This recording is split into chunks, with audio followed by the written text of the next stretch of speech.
pertama, prinsip pembinaan usaha di bidang angkutan umum itu berdasarkan Undang-Undang 22 tahun 2009 tentang lalu lintas dan angkutan darat, di mana dalam rangka memajukan usaha di bidang angkutan umum dalam Undang-Undang 22 tahun 2009 tersebut telah diatur secara terperinci ketentuan teknis operasional mengenai persyaratan badan usaha angkutan jalan agar mampu tumbuh sehat. Jadi betul-betul kompetisinya sehat, berkembang, jadi dia punya prospek ke depan dan kompetitif secara nasional dan internasional. Jadi di Undang-Undang 22 tahun 2009 tersebut tentang lalu lintas dan angkutan jalan pasal 141, perusahaan angkutan umum ini wajib memenuhi standar pelayanan minimal, yaitu apa?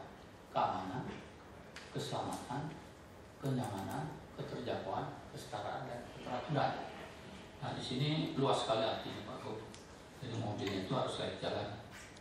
Juga manajemennya harus memakai manajemen. Paling tidak untuk menghindari supir tembak itu harus memakai seragam. Dan juga untuk keselamatan itu harus ada pool yang menjadi syarat utama dan sebagainya. Jadi aturan ini memang yang dipersyaratkan dalam Undang-Undang 22 tahun 2009 karena operator angkutan umum itu tugasnya dua. Selain menyelamatkan dirinya sendiri, juga harus menyelamatkan orang lain yang ada di belakangnya penumpang. Oleh sebab itu harus mau diatur. Tidak bisa seenaknya saja. Izin penyelenggaraan angkutan umum melalui proses seleksi atau quality licensing. Jadi di Undang-Undang 22 tahun 2009 itu telah terjadi perubahan. Kita sekarang tidak memberikan izin begitu saja tanpa seleksi. Jadi ada seleksi, di mana di pasal 139 ayat 4 penyediaan jasa angkutan umum dilaksanakan oleh badan usaha milik negara, badan usaha milik daerah, dan atau badan hukum lain sesuai dengan ketentuan peraturan perundang-undangan. Di sini koperasi ini termasuk badan hukum, sehingga koperasi itu juga yang mempunyai anggota itu bisa menyelenggarakan operator angkutan umum. Di pasal 174 ayat 2 pemberian izin sebagaimana dimaksud pada ayat 1 dilaksanakan melalui seleksi atau pelelangan sesuai dengan ketentuan peraturan perundang-undangan. Dan hal ini juga saat ini DKI yang mempelopori Pak, tapi oleh perhubungan darat sekarang juga sudah diikuti. Untuk angkutan bermoda itu mereka juga melakukan seleksi.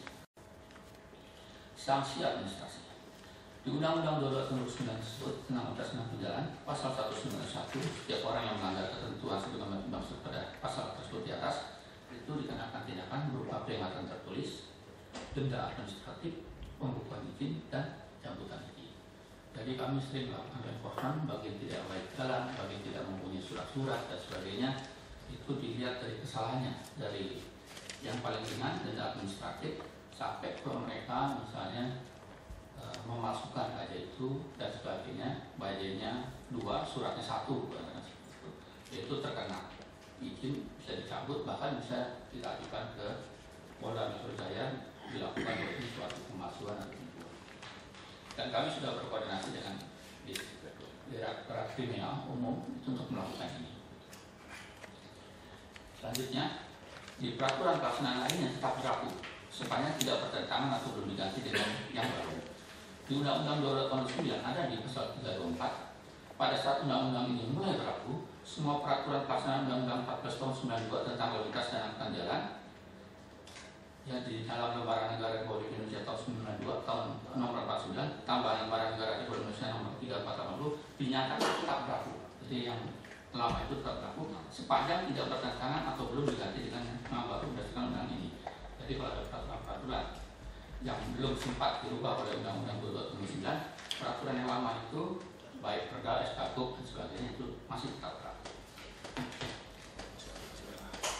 Selanjutnya, ketentuan peraturan yang masih berlaku supaya tidak bertentangan atau belum diganti yang baru yaitu di PP 41 tahun 93. Ini adalah proses pencabutan izin. Juga di KM 35 tahun 2003 masih berlaku tentang pengaturan angkutan umum. Di Perda 12 tahun 2003 itu dinyatakan kewenangan Kadisub dalam pemberian izin operasi angkutan orang. Di SKKUP 1471 tentang rayonisasi bajai. Di SKKUP 901 pembatasan jumlah bajai itu dibatasi jumlahnya 14.424. Dan juga di SKKUP 12 tahun 73 persyaratan penumpang jenis keempat itu disyaratkan juga tentang spesifikasinya. Juga di Input 009 tentang pembatasan bajai Perpres 70 tahun 2012 yang baru, yaitu yang mengatur pelaksanaan atau seleksi ini. Jadi kami melaksanakan seleksi ini dengan pegangan adalah Perpres 70 tahun 2012. Nah, di bawahnya nih Pak Bu, mohon maaf, ini ketentuan yang bertentangan itu izin prinsip. Jadi karena izin prinsip itu bertentangan dengan Undang-Undang 2009 Pasal 174 Ayat 2, pemberian izin sebagaimana dimaksud pada ayat 1 dilaksanakan melalui seleksi atau pelelangan sesuai dengan ketentuan peraturan undang-undangan. Jadi kita tidak ditekan lagi. Pak, interupsi Pak.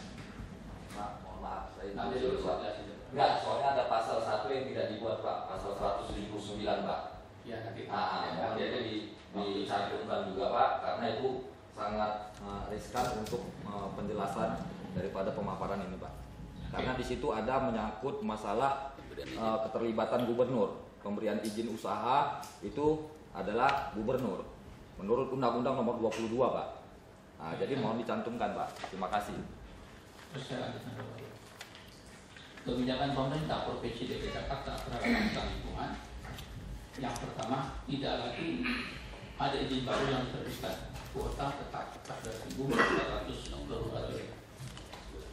Kedua, untuk percepatan proses peremajaan terhadap sisa hutan lingkungan yang belum diremajakan, jadi masih ada sisa Pak dari yang pola dulu itu menjadi angkutan lingkungan BPT, dilakukan sesuai dengan proses seleksi atau lelang atau basisnya quality licensing di Undang-Undang 12 tahun 2009.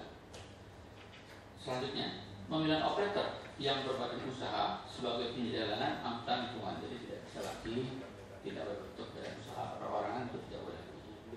Ke depan tidak ada lagi operator angkutan lingkungan yang individual state perorangan. Jadi persyaratan operator angkutan lingkungan itu memang selainnya sesuai dengan aturan yang ada itu ada 3: sarana, prasarana, dan manajemen. Di mana sarana itu kendaraannya itu harus layak jalan, tidak boleh tidak layak jalan, itu ada ketentuan berikutnya.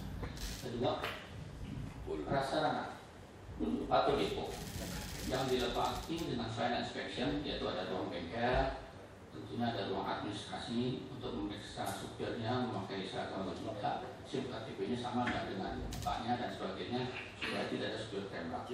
Dan juga ada ruang kesehatan untuk pengemudi, walaupun sederhana, mantri pun boleh, tapi diperiksa, jangan sampai pengemudi itu mabok dan sebagainya. Yang ketiga adalah manajemen proses SDM, pengelola perusahaan manajemen kolektif, profesional, pembinaan ada pelatihan supir, sistem penggajian itu akan lebih baik dibandingkan dengan sistem restoran dan lain sebagainya Pak. Jadi seperti itu. Ini Pak ada poolnya, ada bengkelnya, ada ruang pemeriksaan supirnya, juga ada alat pemeriksa dia narkoba atau tidak. Nah sekarang saya akan jelaskan kronologis perizinan badai Undang-Undang 22 tahun 2009 Pasal 174. Itu kalau kita lihat di tahun 2009 Pak Bu, ini ada pemberian izin prinsip terhadap PT Abdi Raharja mendapat persetujuan izin prinsip sebagai supplier tapi bukan operator. Jadi ini terkesan di sini memang ada potensi monopoli. Di sini ini adalah yang sebelumnya karena ada izin prinsip yang segitu besarnya dan satu-satunya harus beli dari situ tahun 2009 ini. Nah sekarang dari 2009 sampai 2012 ini, undang-undang ini kan keluar tahun 2009, tentunya kami persiapkan dan sebagainya, mulai tahun 2010 dan sebagainya. Pemberian izin sekarang ini melalui seleksi atau lelang, di mana kuota angkutan lingkungan itu masih tetap 14.424, tidak ada yang dirubah Pak. Karena ini kalau budget terlalu banyak itu juga nanti akan merepotkan. Jadi betul-betul dikunci Pak 15.424. Persetujuan prinsip sudah tidak diterbitkan lagi. Permodalan angkutan lingkungan wajib berkat yang menjadi 4 tak sebanyak 2755 ini sudah diadakan waktu itu oleh PT Abdi Raharja sebelum tahun 2007 sebelum tahun 2009.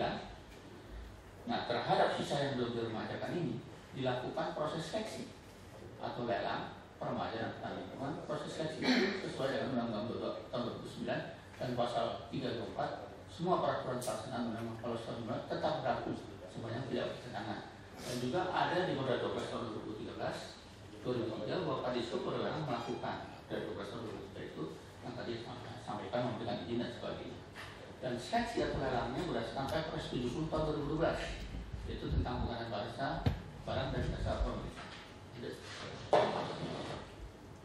dasar hukum kawanan dinas perhubungan itu ada di Perda dari 12 tahun 2003 tentang batas dan angkutan jalan serta bus sungai, di mana di pasal 64 untuk dapat melakukan kegiatan usaha angkutan sebagaimana dimaksud pada pasal 3 ayat 2 wajib mendapati usaha angkutan dari dinas perhubungan. Ini Perda. Jadi Perda tadi yang mungkin menyampaikan yang Bapak sebutkan tadi ya, bukanya Perda. Pasal 73 ayat 1 untuk melakukan kegiatan angkutan orang dengan kendaraan bermotor tidak dalam trayek kecuali angkutan pariwisata wajib izin operasi dari Kepala Dinas Perhubungan. Pasal 75 ayat 1 bahwa izin operasi dicabut apabila pemegang izin tidak memenuhi kewajiban yang telah ditetapkan dalam perizinan dan atau memperbanyak praktik pengawasan kendaraan. Jadi menjawab dari Pak klaim dari yang bersangkutan tadi. Undang-undang Pak. Jadi dasar hukum sebentar. Dasar hukum pelaksanaan seleksi atau lelang yaitu peraturan Presiden Republik Indonesia nomor 70 tahun 2012 tentang perubahan kedua atas peraturan Presiden nomor 54 tahun 2010 tentang barang dan jasa pemerintah. Dalam penjelasan pasal 4 huruf B butir I disebutkan bahwa yang termasuk dalam jasa lainnya adalah jasa angkutan penumpang. Jadi tujuan seleksi atau lelang perbagian angkutan lingkungan itu yaitu satu, untuk transparansi perizinan angkutan lingkungan dan tidak ada monopoli. Justru yang dulu dengan izin prinsip itu malah membuat itu monopoli, hanya satu ya, dirahasiakan.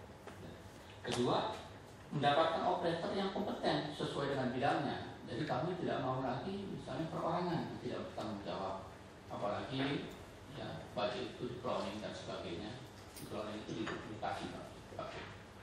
Jadi yang betul-betul operator yang kompeten, dia punya pool, dia memakai seragam dan sebagainya, sehingga super tembak itu akan tidak terlihat.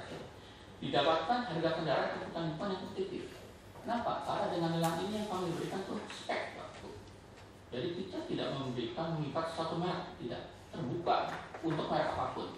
Tapi ada syarat spek teknis yang harus dipenuhi. Nah, misalnya spek teknis itu berbahan gas, kapasitas silinder 160 cc sampai 200 cc, kecepatan maksimum 40, lebar maksimum 1.300 meter, satu pengemudi 2 penumpang, dan juga di sini ada roda 3.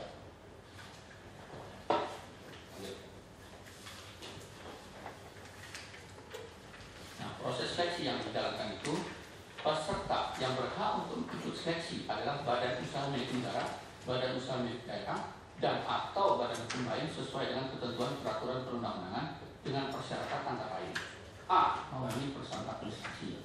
Tentunya, misalnya harus badan hukum menunjukkan surat kooperasinya, tapi bukan kooperasi yang sembarangan. Tentunya kooperasi yang sudah dilegalisasi oleh dinas-dinas terkait, misalnya UKM dan sebagainya. Itu harus ditunjukkan. Kedua, memiliki kemampuan dan mengoperasikan sarana kendaraan sesuai dengan spesifikasi teknis yang telah ditetapkan. Jadi tidak boleh misalnya di luar gas. CC-nya juga telah ditentukan 4 tak itu perlu supaya getarannya tidak tinggi dan juga polusinya kecil. C. Memiliki perasaan pool untuk penyimpanan kendaraan beserta penunjangnya. Jadi harus punya pool, walaupun sebenarnya poolnya, tapi harus sistem itu harus terlihat. Jadi tidak berangkat dari rumah masing-masing. D. Memiliki sumber daya manusia dan manajemen. Jadi tidak bisa lagi yang manajemennya manajemen keluarga, perumahan, hanya ditulis begitu. Kalau tidak ada administrasi. Nah, E ini memiliki kemampuan keuangan baik bagi koperasi dengan melakukan surat keterangan bank. Nah, saya sih sedikit Pak menjawab. Jadi bahwa faktanya diperlukan jaminan 32M. Nah, itu yang salah persepsi yang Pak kita harus luruskan. Jadi sebetulnya kalau misalnya mau mengikuti lelang yang paketnya itu 100, misalnya dianggaplah bagi itu sekitar 50 juta, jadi total anggarannya 5 miliar, itu 10% saja jaminan. Jadi sebesar jaminan itu bisa bank, bisa juga asuransi itu sebesar 500 juta. Tetapi mereka biasanya juga kalau ke bank atau asuransi tidak perlu menyediakan uang sebesar 500 juta. Mereka sudah dapat jaminan. Jadi artinya syaratnya sangat ringan. Jadi bapak-bapak tidak perlu khawatir tentang itu. Itu tidak menjadi hambatan. Harus punya 30M. Nah, itu sebetulnya yang tidak betul ya. Kedua, selanjutnya saya akan sampaikan di sini ada tambahan lingkungan Bajai. Jadi kuota izin lingkungan Bajai itu 14.420. Peremajaan Bajai yang sudah dilakukan dari awal sampai tahun 2011 itu 2755 unit. Ini yang mengalami pemberian itu saja Pak dan terikat monopoli. hasil seleksi peradilan lingkungan 2012 dan 2017 ini dimenangkan oleh Koperasi Bajai Sakti yang lokasi dalam ini dan PT Matahari Trans Utama itu sebanyak 3.900 unit. Dan kami saat ini masih ada sisa 7769 unit di mana saat ini sudah diumumkan Pak untuk lelang 1.400 kendaraan dan sebagian sudah mendaftar. Jadinya semua koperasi boleh ikut, tapi asalkan memenuhi syarat. Ya, punya pool, nggak ada jaminan keuangannya, syarat administrasi lainnya, misalnya operasinya itu betul didaftarkan dan sebagainya. Terbuka. Justru di sini akan dapat kendaraan yang harganya pasti lebih murah karena kompetitif dan juga tidak hanya satu merek. Ini silakan yang 1.400, yaitu 5 paket kelompok C 100 dan 3 paket B kelompok 300. Nah ini Pak yang sedang kita laksanakan. Nah ini sedang berjalan. Pengumuman lelangan sudah dilakukan. Sudah ditetapkan Pak ya? Lanjut.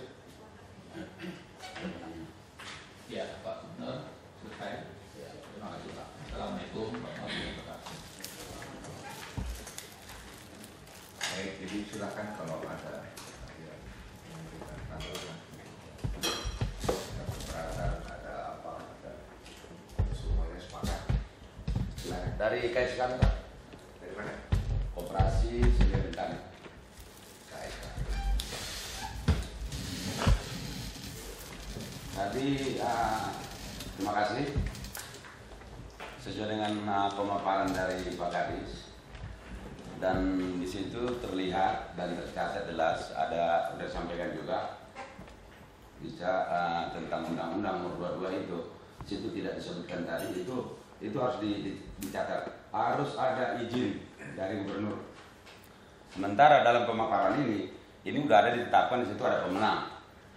Pemenang lelang itu adalah PT Matahari Trans Utama sama dengan koperasi apa tadi Bajai Sehat ya. Di sini bicara di sini ada disebutkan juga tidak ada monopoli, tidak apa ini semua proses lain saya lihat dan sesuai dengan apa kami di lapangan ini sangat luar biasa. Ini adalah monopoli yang luar biasa. Itu mau dicatat hari ini. Kenapa? Kantor koperasinya juga yang diseleksi hanya satu, itu bicara koperasi ya. PT-nya juga satu apa dengan bajainya, pemilik bajai. Abdi Raharja itu Pak Rudi dia direkturnya, Pak Yunus juga dia itunya. Mereka satu kantor, artinya seperti itu. Jadi yang disebut dengan monopoli itu ya saya rasa apa sih yang disebut monopoli itu perlu dijelaskan. Saya rasa itu seperti itu. Jadi kalau bicara namanya lelang, proses lelang, undang-undang nomor 70 itu perlu dijelaskan seperti apa, yang transparan seperti apa. Sekarang baru pemaparan, besok hari kemarin-kemarin sudah ada penetapan lelang. Ini perlu menjadi, makanya terjadi aksi kemarin ya. Masyarakat Bajai jangan disalahkan, apalagi ada Pak Udar, Pak Udar membuat statement bahwa masyarakat Bajai ini tidak setuju namanya diremajakan. Itu 1000% masyarakat Bajai itu benar-benar setuju, tidak ada yang tidak setuju, semuanya setuju. Kira-kira seperti itu. Dan mungkin ini waktu juga, mungkin ada kawan-kawan lagi yang apa. Yang jelas ini mohon dicatat, ini lelang adalah monopoli. Dan saya harapkan dan saya minta kami dari KSK ini lelang harus dibatalkan. Sesuai dengan apa rapat kami juga surat kami ke Pak Kadis. Kami bersurat itu tidak pernah dijawab. Masyarakat Bajai seperti Pak Yunus nih. Pak Yunus saya pertanyakan nih, direktur apa PT Matahari. Kemarin kita rapat diundang di Tebet ya. Bapak situ atas nama Abdi Raharja. Sekarang direktur Matahari bingung yang mana. Ini ada surat ini, surat dari Rudi ke saya. Dia direktur. Siapa direkturnya ini? Bisa dijelaskan monopolinya di mana? Monopolinya ini Pak nih. Ini surat Rudi nih. Direktur. Sekarang hadir Pak apa? Direktur. Yang mana? Itu menurut saya itu kalau memang ini Bajai ini mau diapakan, mau diselamatkan ke depan, saya rasa boleh saya anu lagi yang Bapak bilang kan ini monopoli. Iya, Pak. Monopolinya di mana? Biar Monopolinya dia yang punya bajainya, dia pemenang lelangnya. Pak Kadis, surat kami ada 5, Pak Kadis. Tidak pernah dijawab, kita pertanyakan. Monopolinya satu kantor, dia yang punya PT, dia direkturnya. Gitu loh, ini ada Undang-Undang Nomor 5 tentang KPPU, persaingan usaha tidak sehat. Itu jelas. Kalau kita bicara namanya undang-undang, ini semua undang-undang. Apa ini memang suka-suka lelangnya, apa memang dibuat-buat? Itu apa? Kira-kira harapan masyarakat Bajai ke depan itu, apalagi harga yang luar biasa. Apbira Harja selama ini yang menguasai namanya Bajai di Jakarta ini. Hanya Bajai aja. Mulai saya rasa semua tahu, bukan kata-kata saya. Semua seperti itu. Jadi kita masyarakat, Bapak Gubernur, harapan kami bagaimana Bajai ini diatur sedemikian buat. Program itu luar biasa bagus. Tapi saya rasa jangan disamakan antara bajai dengan taksi. Taksi itu bisa lewat tol, bos. Bajai itu tidak bisa, dia bisanya nggak bisa hanya jalan-jalan kecil. Angkutan lingkungan. Nggak bisa, angkutan lingkungan, jangan disamakan bajai, program bajai. Poolnya di mana-mana nggak bisa. Memang harus punya pool, tapi ya nggak bisa hanya poolnya di ujung burung sana.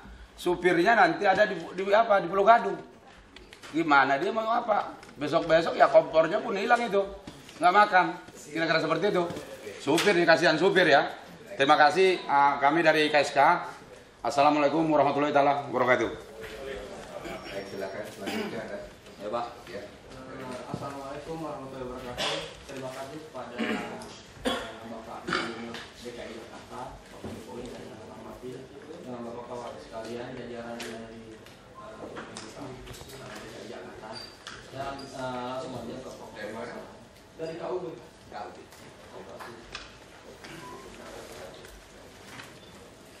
Yang pertama saya ingin bertanyakan adalah itu mengenai sosialisasi. Seharusnya Dinas Perhubungan mengetahui kondisi tentang bajai di Jakarta ini. Seharusnya mengenai lelang ini itu harus disosialisasikan terlebih dahulu. Bukan belajar mengenai sistem atau prosedur mengenai jalannya lelang. Gitu. Nggak etis seorang supir bajai, pemilik bajai bicara mengenai lelang. Itu nggak etis, Pak. Notabene kami, pendidikan kami itu tidak sebanding dengan lelang. Saya mengikuti lelang, saya tahu prosedur, itu sulit, Pak. Saya boleh tanya jajaran Bapak bicara lelang. Kalau mengerti benar-benar, tunjukkan sama saya. Saya lama di sini, Pak. Jadi bicaranya adalah teknis, Pak. Bapak bicara tadi mengenai SPM. Saya bicara mengenai SOP-nya, Pak. SOP yang dilaksanakan dalam sistem permajaan bajai itu seperti apa dalam lelang?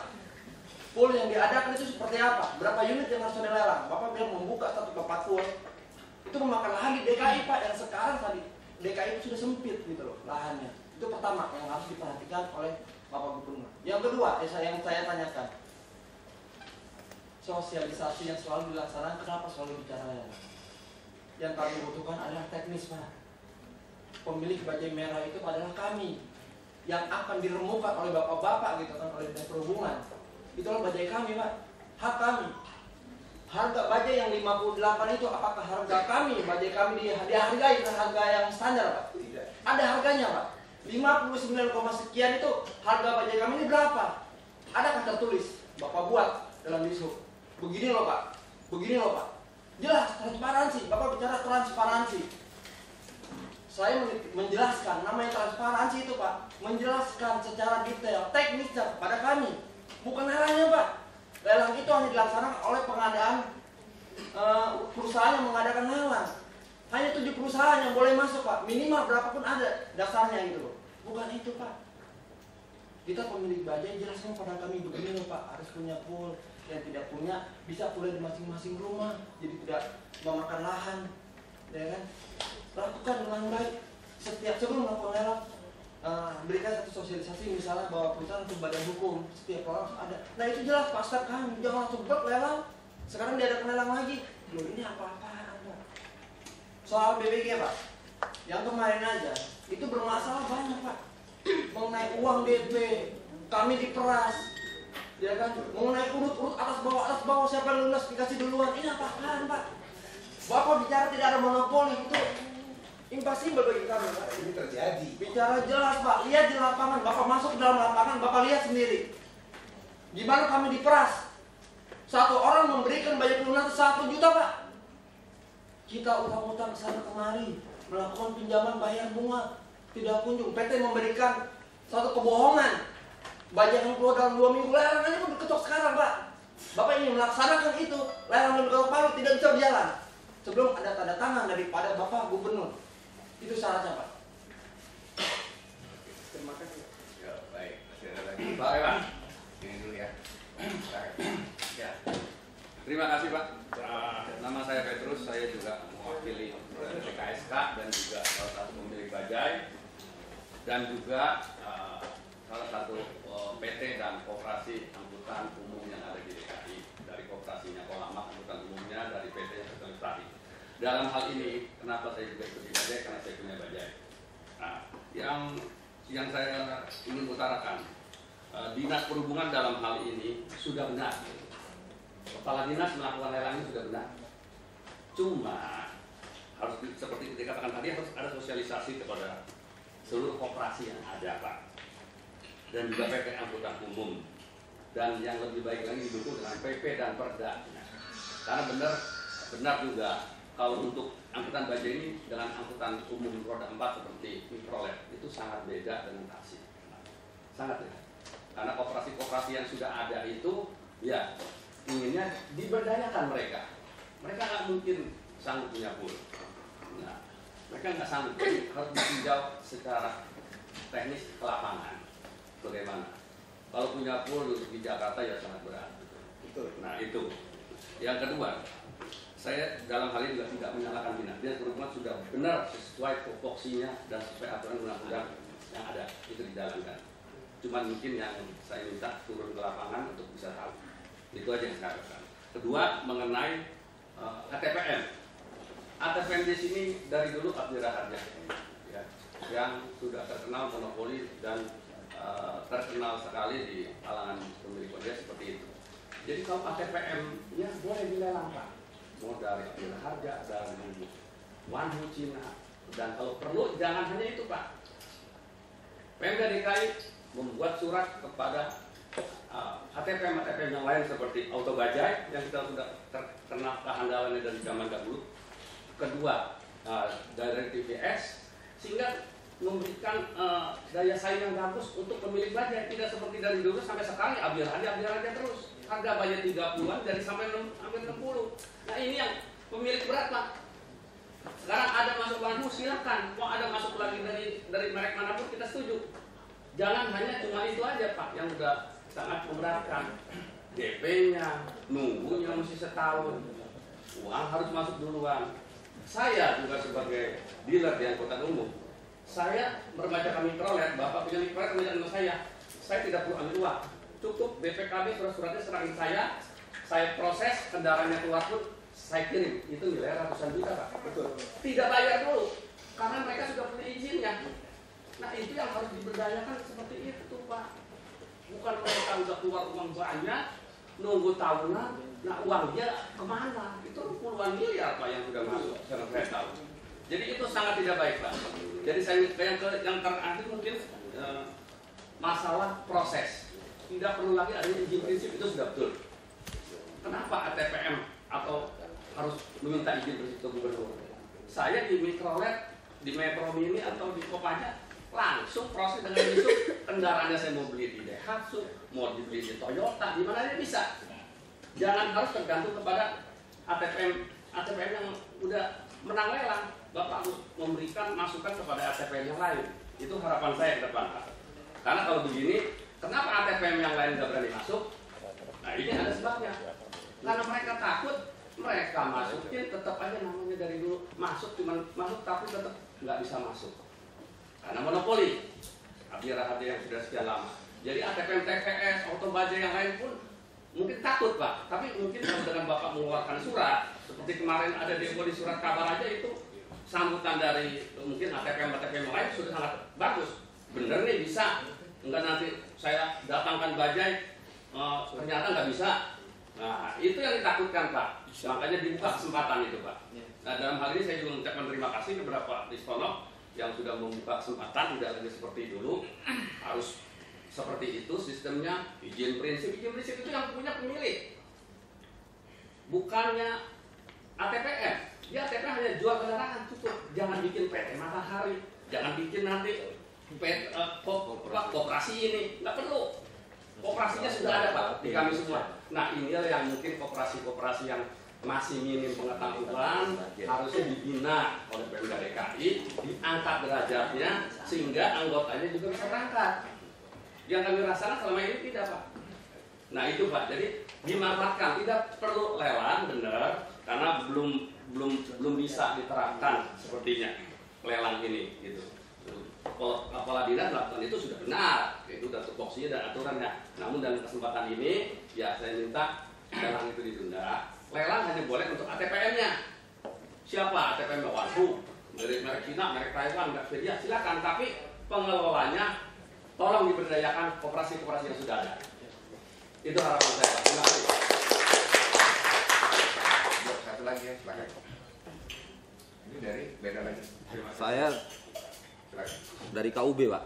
KUB. Oke. KUB Koperasi Usaha Bersatu Pak. Jadi saya tadi menjelaskan tentang pasal 179 Undang-Undang 22 Pak. Jadi tadi Pak Kadisub menjelaskan itu perda.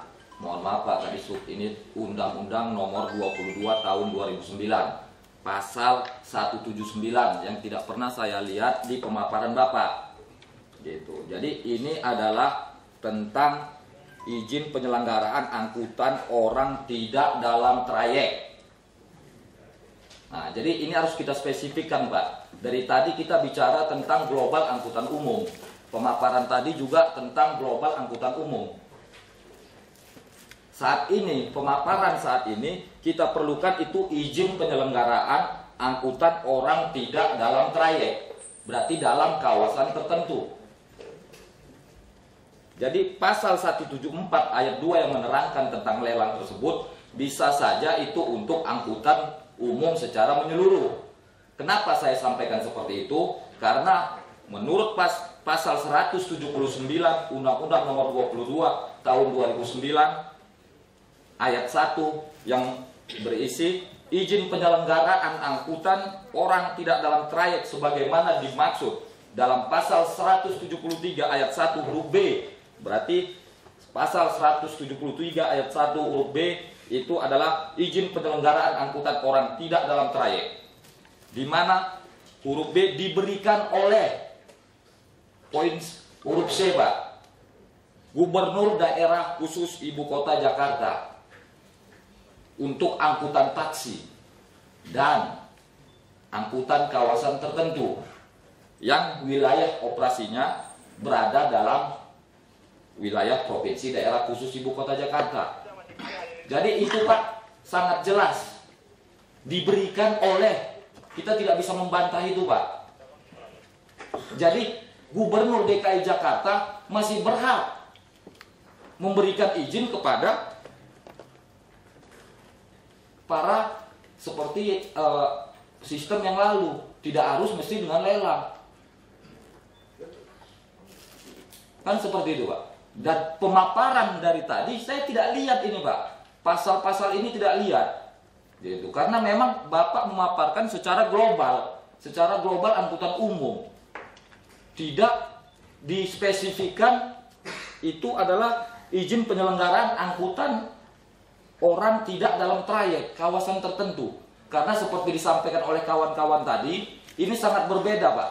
Angkutan taksi ataupun angkot dengan kawasan tertentu ini sangat berbeda sekali. Apalagi kalau diterapkan namanya usia kendaraan 7 tahun Pak. Mohon maaf Pak, kalau taksi atau angkot setelah selesai peremajaan menjadi plat hitam, nilai jualnya masih tinggi Pak. Kalau bajai di scrapping Pak, nilainya jadi besi tua. Jadi kalau 7 tahun umur kendaraan tersebut dengan harga 60 juta beli baru dan yang merah itu masih berharga 20 juta Pak. di pasaran. Berarti para pemilik bajai menginvestasikan duitnya senilai 80 juta, Pak. 80 juta, Pak. Kalau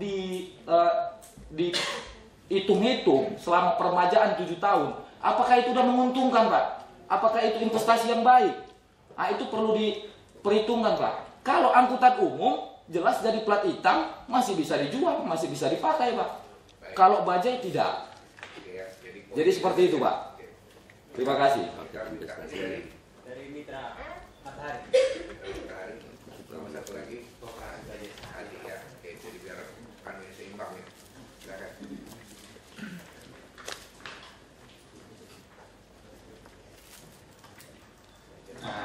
Assalamualaikum warahmatullahi wabarakatuh. Salam sejahtera untuk kita semua. Saya Kisarbul Tompan, Sekretaris Koperasi Bajai Sakti. Koperasi ini kami dirikan tahun 1993 karena memang ada peraturan pemerintah untuk mewadahi angkutan-angkutan yang masih perorangan. Jadi dulu itu ada 2 koperasi bajai, Pak. Satu koperasi Karya Maju, cuma sekarang nggak kelihatan. Yang kedua saya pendirinya sampai sekarang masih sekretaris dari tahun 93. Baru belakangan ini ada perusahaan-perusahaan yang lainnya. Kami senantiasa berupaya untuk taat kepada ketentuan-ketentuan yang berlaku. Apakah itu bentuknya undang-undang, produk atau apa. Cuma kami melihat bahwa memang seleksi ini memberdayakan kami koperasi, Pak. Karena dengan seleksi ini maka yang perorangan itu bisa masuk ke dalam wadah koperasi-koperasinya. Kami juga waktu itu keberatan dengan adanya entah apa namanya monopoli atau apa yang Abdira ada itu. Memang harganya sama kami pada waktu itu juga di sini ada Pak Darsono itu juga udah mahal 32. Nah kami berupaya mencari yang lebih murah, Pak. 50. Ya kan kami berupaya mencari yang lebih murah. Kami dapat dari Cina. Harga kami itu 49. Tapi memang ya terlalu. Dan kami ke anggota-anggota yang lain, ya kalau mau bergabung mari. Kalau memang tidak mau bergabung nggak apa-apa. Kalau mau bikin PT juga bagus. Prinsipnya bahwa memang seleksi ini kalau saya melihat ya, seleksi ini hanya untuk membuat operator angkutan itu menjadi lebih baik. Memang awalnya kami merasa pusing juga, Pak. Tapi setelah kami kerjakan, ya kami sekarang ini ada 2 pool, Pak. Satu udah siap di Jagakarsa itu ada 1000 meter. Satu lagi ada 8.000 meter di Cacing, itu kita ngontrak, Pak. Kita ngontrak dan memang itu bisa kita pikul dari unit-unit nanti yang di pool, Pak. Kalau parkir aja sekarang sudah 3.000 per jam, Pak. Kalau kami memungut Rp4.000 per hari untuk satu kendaraan di pool. Kalau kami sekarang ini ada 400, Pak ya yang dapat itu, maka sehari itu udah 1.600.000, Pak. Kalau 4.000 kita pungut untuk 1 bulan, untuk 1 tahun. Jadi biaya poolnya bisa tercover. Cuma memang memulai ini kami juga, saya ini ibu ketua saya berat mulainya. Pertama gimana kok ini aturan kayak begini gitu loh. Cuman ya kita coba untuk kita bisa jalan bagaimana supaya angkutan ini bisa tetap menjadi lebih baik. Memang kalau angka kejahatan di bajai itu masih rendah, Pak ya, untuk pemerkosaan. Tapi kalau untuk penjamretan tinggi. Belakangan ini kan marak, Pak, ada pemerkosaan di angkutan. Jadi saya pikir benar kalau memang di pool. Kami juga sudah buatkan dari tahun 93, Pak. Ini Pak, pakaian seragam ini dari tahun 93. Bukan baru sekarang. Ini udah ada waktu tahun 94 kita bikin SIM bajai ya. Udah kita kasih. Sekarang yang menjadi keluhan sama saya, supir kami ini nanti SIM-nya apa, Pak? Saya udah bicara dengan Kadit Lantas, dia bilang nggak tahu. Tapi kalau dikasih SIM A atau A umum, kan beda, Pak. Mereka pakai stang, bukan pakai setir. Jadi sekarang ini semua supir saya juga nggak punya SIM.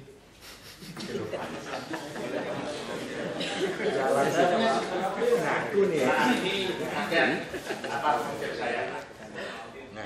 Jadi memang ada ini saya lihat baik, cuma memang kalau tidak mau mengerjakan ini pusing. Tapi kalau kita kerjakan ya, saya nggak punya duit Pak, koperasi saya. Tapi saya bilang sama yang punya tanah ya kita mau sewa, kita sewa Pak. Syukur-syukur nanti kalau Pak Gubernur kasih ini, saya juga udah bicarakan untuk masalah CNG-nya. Kemarin juga saya sebenarnya keberatan dengan CNG Pak.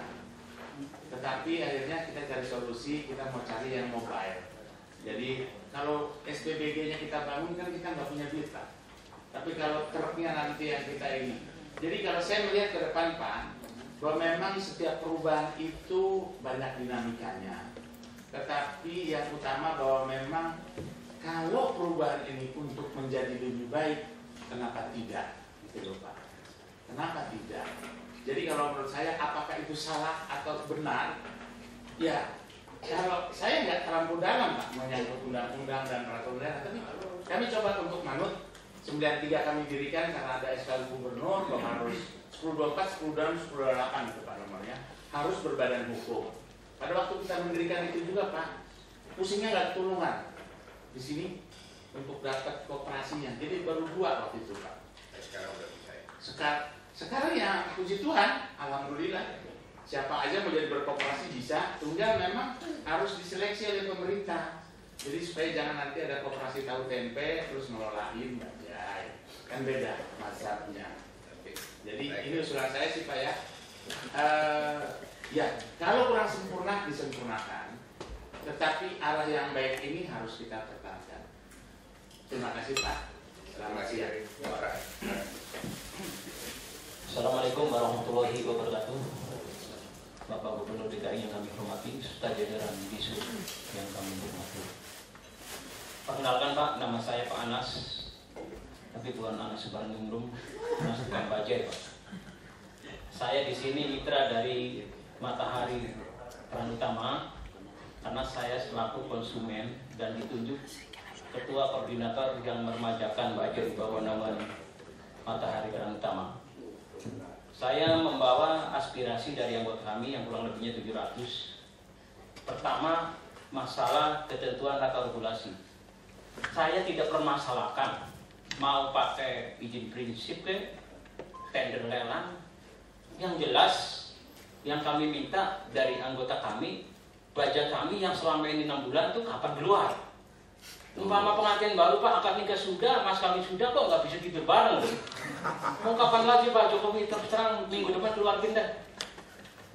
Terus masalah yang kedua, masalah mau memperbanyak distributor. Saya amat sangat setuju. Tapi ada konsekuensinya nanti itu. Kalau kita mendatangkan unit-unit merek-merek baru, otomatis nanti teknologinya kembali lagi nol lagi. Ini sebagai masukan kepada Bapem dan DKI. Terus jual kendaraan itu nggak kayak jual sate, makan buang.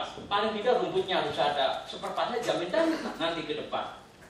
Sedangkan yang selama ini kita ikutin yang melalui PT Giraharja, selama ini teknologinya sudah menguasai 100%. Seperempat pun sudah 100% ada. Dan dari PT yang distributor itu menjamin kalau ada 1/4 yang ada, dia mau tanggung pakai hari itu juga datang dari India. Udah janji. Jadi nggak ada kendala. Entah seandainya distributor nanti datang berapa macam. Saya sambut dengan baik. Itu nanti mana yang suka, masyarakat yang milih. Iya. Terus masalah yang ketiga Pak. Masalah yang tadi dibahas, masalah usia maksimal kendaraan. Saya juga keberatan Pak, kalau memang tadi Pak Susono tidak begitu lengkap. Itu di dalam Undang-Undang Nomor 22 itu dibahasain 7 tahun. Yang boya kalau bisa kita kemana layak tidak layaknya itu ikuti aturan yang ada aja. Tiap 6 bulan kan kendaraan diuji kir berkala. Nanti kalau nggak layak udah coret aja bisa operasi. Nah, tapi kalau dibatasi 7 tahun boya kayaknya modal belum kembali itu.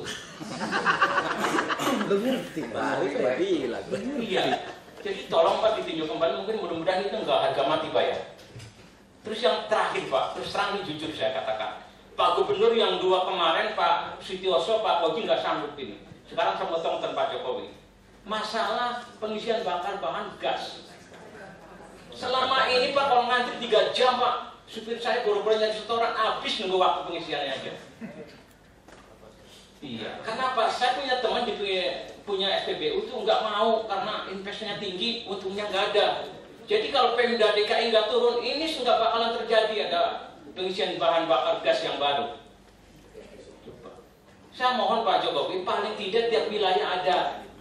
Menurut catatan banyak pengisian BBG itu gas ada 30, yang putus kabelnya 20, yang 5 rusak, tinggal 5 ya sama aja cuma 5 sedekati.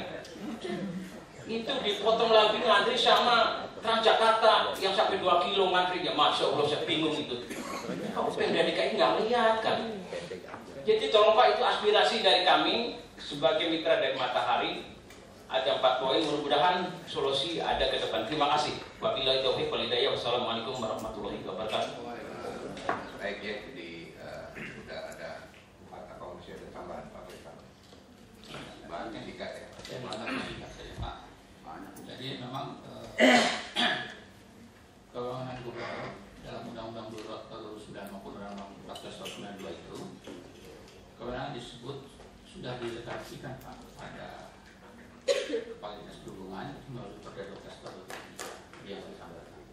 Jadi memang terjadi itu Kepala Dinas juga bisa melakukan ini sesuai dengan Perda 12 tahun 2003. Dan tadi terus sekarang ini saya sampaikan bahwa bajai itu bukan satu-satunya yang dari India ini bisa dipilih. Kalau nanti Bapak ikut jalan, Bapak silakan pilih bajai bagaimanapun, merek apapun, asalkan tadi spesifikasinya masuk, ada jaminan spare part, ada jaminan supply, itu yang dipakai. Ini bukan asal bikin merakit bajai terus bisa itu nggak gitu, karena tidak ada aftersalesnya kan. Tapi mereknya apa saja boleh. Ini kan kompetisi. Oleh sebab itu itulah yang menyatakan monopoli. Nah, dengan adanya ini justru nanti harga itu kan kompetisi. Bajai India berapa, bajai Wanhu berapa, nanti ada bajai buatan mana lagi, silakan. Tetapi jangan salah pilih. Kalau Anda memilihnya salah, nanti kan Anda yang rugi sendiri, nggak bisa narik. Jadi mahal itu belum tentu jelek, gitu ya. Jadi bukan asal murah saja, tapi carilah harga yang terbaik. Yang artinya ada after salesnya, ada jaminan supply-nya, jaminan suku cadang dan sebagainya. Kira-kira singkat saja. Baik, terima kasih.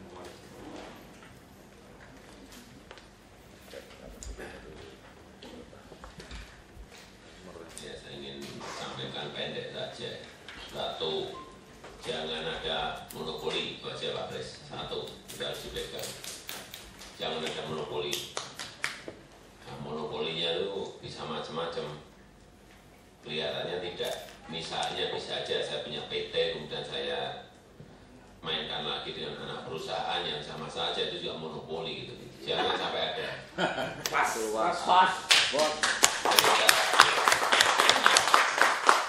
Dengan cara apapun jangan sampai ada monopoli. Nanti kan daging lagi nih. Dan yang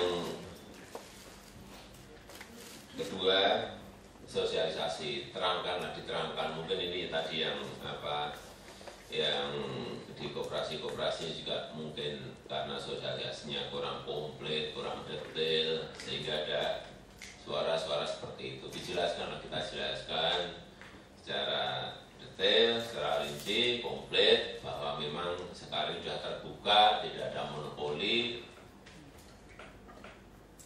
Nah, cara-cara seperti tadi yang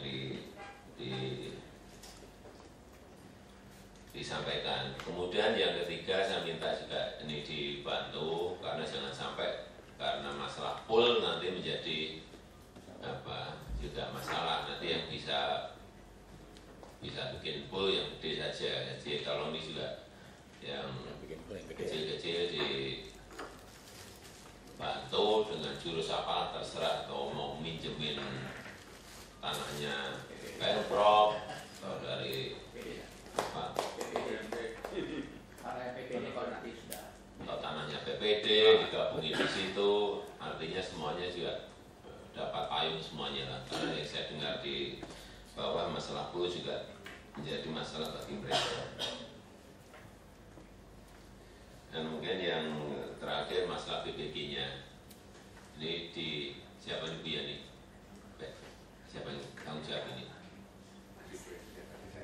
Ya, ini tolong juga diperhatikan agar keluhan-keluhan tadi yang disampaikan tidak. Kalau perlu memang ini saya harus turun ya saya turun, tapi ya jangan kalau sudah diselesaikan di bawah, jangan sampai saya harus ngurusin gubernur, ngurusin BPG.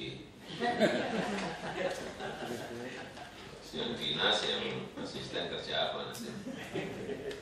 Ya saya kira itu yang bisa saya sampaikan. Saya pendek-pendek saja, tapi tolong yang saya sampaikan tadi benar-benar dikerjakan, dilaksanakan. Mungkin ada yang lain, silakan kalau masih ada yang mau tambah. Pak, masalah yang kendaraan 7 tahun itu Pak? Ya, coba dijawab, Pres, atau Prof. Tanto. Ya, 7 tahun. Baik Pak, jadi ini karena ini kan aturan Pak ya, kami akan koordinasikan dengan Dirjen Perhubungan Darat. Tentunya mungkin ada eksepsi atau karena usia kendaraan itu kan memang maksimal ke ada yang 10 tahun, ada yang 8 tahun, ada yang 7 tahun. Seperti kalau kendaraan bus itu 10 tahun, bis sedang itu 8 tahun, taksi itu 7 tahun. Tapi prakteknya kalau taksi itu mengikuti Pak. Yang bus, yang bis sedang, yang bis besar itu tidak konsisten. yang bajai,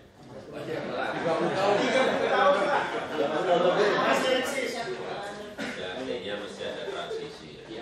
Saya kira yang punya bajai kan juga mau kan ada transisi, tetapi juga jangan lama-lama. Agar itu juga sokor dari Dirjen Perhubungan Darat juga bisa memberikan sebuah dispensasi untuk nggak tahu nanti kalau dengan kita buka nggak monopoli harga bajainya bisa 30 juta ya mungkin bisa aja 7 tahun karena hitung-hitungannya pasti ini kan return on investmentnya mereka hitung gitu. Ini bersangkutan dengan itu kalau harga bajai berapa tadi 60 masih plus bajai yang dihilangin 20 80 dihitung-hitung per hari hanya dapat harus nyicil 115 misalnya nggak nutut itu. Kemarin saya tanya super nggak bisa nutut. Jadi ya tolong itu diperhatikan. Sedikit Pak Gubernur, tadi tanya-tanya nih Pak Yunus, kelihatannya mungkin ada income bisa sampai 2,7 Pak ya, per bulan.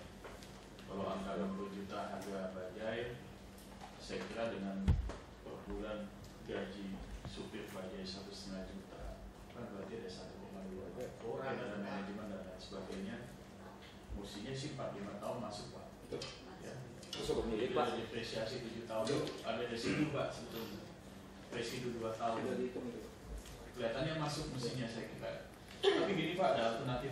Kemarin kami kan kedatangan Swedia Pak ya. Mereka tuh menawarkan bajai bantai Pak Pistil. Kalau hitung harga tadi dengan Bapak sebut 60 juta kok hampir-hampir sama harganya. Jadi dengan efisiensi rupiah per kilometer rasanya perlu dipertimbangkan juga gitu Pak. Iya. Bagus Pak. Ini siapa yang keluarin? Swedia. Enggak yang mau kontennya siapa? Kelihatan mereka pakai Volvo nih Pak, kelompok dari Swedia. Pada mau enggak yang pilih? Mau Pak, baju mati nanti. Mau Pak, mau. Banjirnya udah nggak ada. Mau, nggak beli bensin, nggak beli gas. Mau Pak itu. Iya. Bagus juga. Karena rupiah per kilometernya lebih murah tuh Pak. Efisien. Nggak beli gas. Selanjutnya satu lagi ya. Assalamualaikum warahmatullahi wabarakatuh. Kami dari Koperasi KSK. Waktu itu saya mantan dari Ketua Asosiasi Bajai DKI yang ini hari tidak diterima keadaannya. Jadi terpaksa kami diambil oleh Ketua Umum KSK menjadi ketua PP. Saya akan menginformasikan dari tadi kritik udah semua bagus perjalanannya, cuma hanya satu poin Pak. Tolong kami masyarakat Bajai diorangkan satu. Gara-gara Kancil dulu perang Pratayuda sama Pak Sutioso juga karena masyarakat Bajai tidak diorangkan izin bayar. Arti kata ada apa-apa mau ya diundang. Enggak pakai minta macam-macam, hanya paling teh kopi aja. Satu. Kedua kali mengkritikin permasalahan baja yang ada. Justru warga masyarakat Baja dari dulu tuh menginginkan permajaan, artinya menghindari dari baja-baja bodong yang sudah ada. Karena kita resah, Pangkalan yang aturan baja resmi 15.000 itu kotanya dalam satu pasar itu mungkin 2-3 meter, berhubung baja bodong jadi mungkin tambah panjang. Jadi antriannya yang aturan 1 jam dapat, jadi puterannya 2-3 jam. Jadi sangat merugikan. Namun di sisi lain teman-teman kita dari Disub yuk kerjasama sama asosiasi, ayo sama siapa sudah tertibkan satu. Kedua kali mengharapkan peremajaan baja BBG mahal, utang, angsur. Tujuan apa? Supaya nyaman. Datang juga baja BBG yang bodoh. Jadi idealnya pung-pung belum terlalu banyak baja BBG yang bodong, kita garis bawahi, panggil distributornya, tanggung jawabnya seperti apa? Pas. Kalau tidak ya sudahlah, hentikan daripada kepanjangan kita repot. Artinya kita kan sengaja biar tertib Jakarta, biar nyaman Jakarta. Kita setuju tadi dari ATPM, kendaraannya ramah lingkungan, nyaman kota Jakarta. Tapi kalau udah disertai dengan bodong sudah wassalam aja kota Jakarta. Jangan harap lagi bersih lagi. Kiranya itu saja dari kami, kritiknya sangat keras.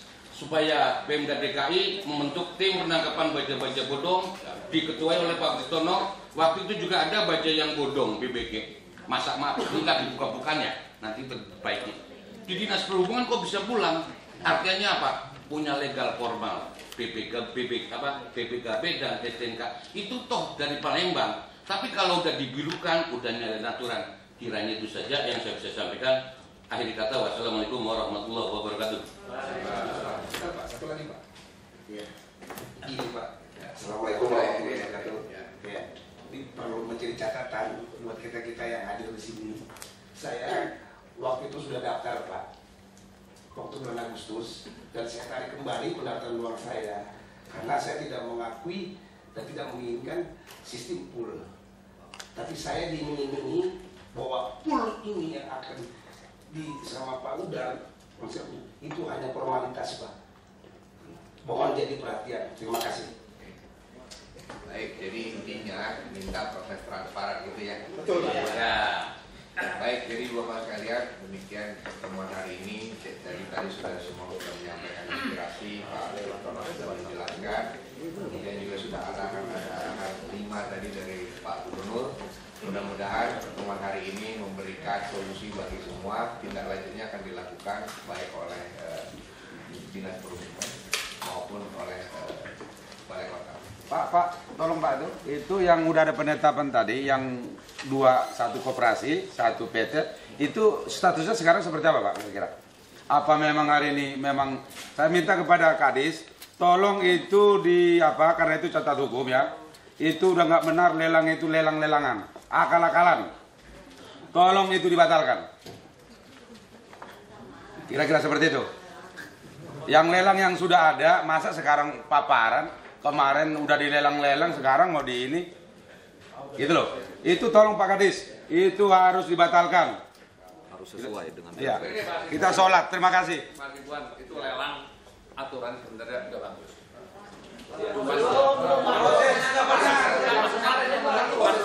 Aturannya sudah bagus. Tapi prosesnya ke bawah itu yang nggak bagus. Iya. Nah, itu yang nggak bagus. Proses pelaksanaan kemarin Ya. tidak benar. Betul. Jadi harus dibatalkan. Ya, itu dibatalkan. Sampai ada peraturan gubernur yang baru Ya. mengenai peremajaan baja di DKI Jakarta. Ada juklak, ada juknis. peraturannya Pak, peraturan gubernur. Itu yang kita harapkan Pak Jokowi. Jika ingin menggunakan satu kendaraan yang baik, itu tidak ada satu direktur utama yang sama Pak. Baik dari bajanya maupun itu adalah satu catat yang tadi juga Pak Meang, itu adalah cacat di dalam hukum sistem pelayanan Pak. Terima kasih Pak. Jadi, kalau bisa wadah yang ada diberdayakan Pak, operasi yang ada. Mohon izin Pak. Bukan dari lelang. Pak Gubernur menjelaskan singkat bahwa terkait dengan proses pelaksanaan lelang dalam Undang-Undang 22 tahun 2009 itu sudah jelas menyatakan bahwa Perpres Pak. Lelang Pak. Betul. Mohon maaf Pak. Ya. Kalau kita bicara lelang itu adalah jadi di dalam undang-undang dalam Undang-Undang 22 tahun 2009 itu sudah dijelaskan tentang proses seleksi atau lelang angkutan umum. Oleh sebab itu, pada tahun 2010, LKPP melakukan perubahan Perpres 80 tahun 2003 menjadi Perpres 54 tahun 2010. Dan di sana sudah ditambahkan tentang jasa angkutan penumpang. Oleh sebab itu, Perpres itu sudah mengadopsi Undang-Undang 22 tahun 2009 yang mana sebelumnya masih Undang-Undang 14 tahun 2009. Ini terkait dengan proses pelaksanaan lelang. Dan di dalam Perpres 54 tahun 2009 dan terakhir adalah Perpres 70 tahun 2012 sudah secara detail dijelaskan bagaimana itu proses dilaksanakan agar prosesnya menjadi transparan. Dan ini pedoman yang dilaksanakan oleh Dinas Perhubungan. Terkait dengan apakah satu peserta lelang itu adalah terkait dengan distributor dan lain sebagainya, di dalam Perpres dan proses lelang itu sendiri sudah dilaksanakan secara transparan. Di sana salah satu persyaratannya adalah apabila dalam proses seleksi terdapat 2 atau 3 perusahaan yang kepemilikannya atau nama BOD ataupun komisarisnya di dalam peserta itu sama, maka itu otomatis gugur. Dan proses yang kami lakukan itu tidak ada satupun peserta yang ikut lelang yang kepemilikan ataupun pengurus daripada perusahaan atau koperasinya sama di dalam proses lelang. Oleh sebab itu prosesnya kami anggap itu sudah dilaksanakan dengan baik dan tidak ada yang disebut dengan apakah dia ada korelasi dengan operator ataupun distributor yang sebelumnya. Ini yang kami lakukan terhadap tanggapan demikian Pak Gubernur. Terima kasih. Ini terakhir, jadi yang saya sampaikan tadi akan saya ikuti terus Pak Dinas ya, agar masalah ini rampung. Mengenai tadi yang apa tadi yang suruh batal ya, memang kalau sampai hari ini tidak pernah dijawab. Terus serang aja. Itu lelang akal-akalan. Oke? Terima kasih.